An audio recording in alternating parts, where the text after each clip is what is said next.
You are likely earning a higher salary today than you were 5 years ago. Yet, your bank account is probably draining faster. It is a specific financial trend millions of Americans are experiencing right now. The data confirms the shift. According to the Bureau of Labor Statistics, the average American household spent $78,233 on consumer expenditures in 2024. This diverging line graph shows the growing gap between earning and affording. The bottom line tracks wage growth, which rose 3.8%.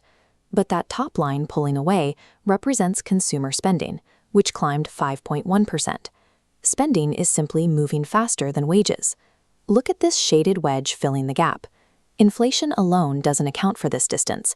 This space is filled by corporate pricing strategies, tiered subscription models, stacked convenience fees, and hidden app markups. Purchases that used to be a fair exchange of cash for value have quietly morphed into traps designed to extract maximum dollars for minimum return.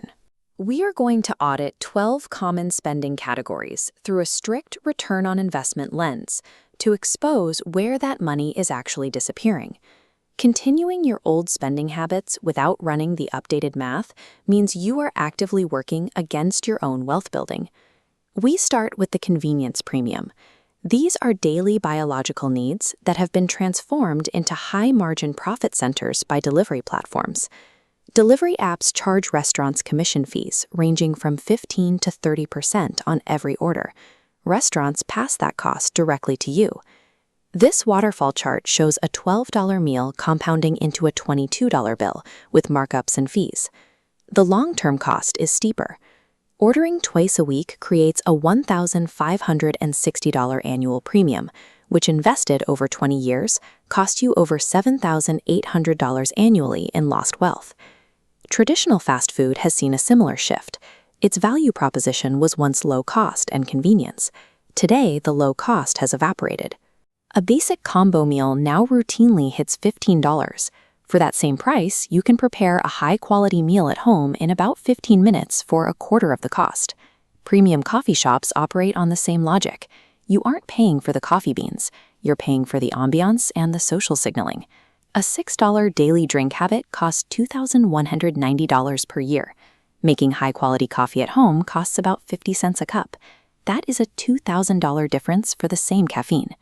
Subscription boxes apply this same pressure. They use mystery and anticipation to lock you into paying premium retail prices for random items. Paying the convenience premium trades minor daily time savings for significant long-term wealth erosion. The second category involves massive capital outlays. These are areas where consumers pay a steep premium for novelty and status signaling. Buying a new car is one of the fastest ways to lose money. A $48,000 vehicle loses roughly 20% of its value immediately. This line graph shows the year-one depreciation cliff, with $9,600 evaporating by the first stoplight. Now look at this flatter line.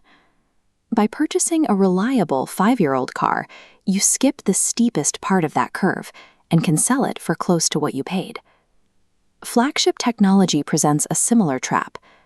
Millions pay $1,200 for new phones that offer almost no perceptible improvement over the model they already own. Manufacturers use planned obsolescence to nudge you toward constant replacement, creating an ecosystem where you pay a premium for a 3% sharper photo. This extends to the grocery store, where main brand products carry a 100% markup over functionally identical store brand versions. Testing consistently shows generic versions match the quality of the names you recognize. The extra money you pay simply funds the manufacturer's advertising budget. The wedding industry takes this to an extreme. The average American wedding now costs $35,000 because prices triple the moment vendors hear the word wedding. Statistics show a correlation between high wedding costs and future financial stress. Starting a partnership with massive debt creates a vulnerability that lasts for years. Status purchases trade your long-term security for short-term spectacle. Our third category covers goods and services that appear affordable only because financing tools mask their true costs. Look at how this price tag splits. Buy now, pay later services fracture a $200 purchase into 4 $50 blocks to bypass your brain's natural spending filters. Because it feels cheaper, users end up spending 10 to 40% more than they would paying up front, often accruing late fees on basic consumer goods. This same reliance on credit is driving luxury travel. Even as airfare and hotel costs spike, many consumers continue to finance multi-thousand-dollar vacations. Households that cannot cover a $1,000 emergency expense still put $10,000 vacations on credit cards, trading years of interest payments for 1 week of dopamine. Digital subscriptions have pulled a similar trick. The streaming services that were supposed to save us money have reconstructed the $100 cable bundle. Platforms deliberately fragment content to force you into maintaining 4 or 5 simultaneous subscriptions. You end up paying for dozens of channels you never watch. A simple fix is sequential rotation. Subscribe to one service, watch what you want, cancel, and move to the next. This cuts monthly costs from $75 down to $15 without losing any content. Financing mirages trade your future unearned income for immediate satisfaction, locking you into a cycle of permanent debt maintenance. These 12 traps all function the same way. They exploit inertia, social pressure, and artificial convenience to extract recurring revenue from unconscious consumers. This flowchart is your primary defense. Before any habitual purchase, ask, is this a conscious decision? Have I actually run the math? And does the utility of this item survive the markup? If you are currently on financial autopilot, start here. Audit your app-based ordering and monthly subscriptions immediately and redirect that cash into savings.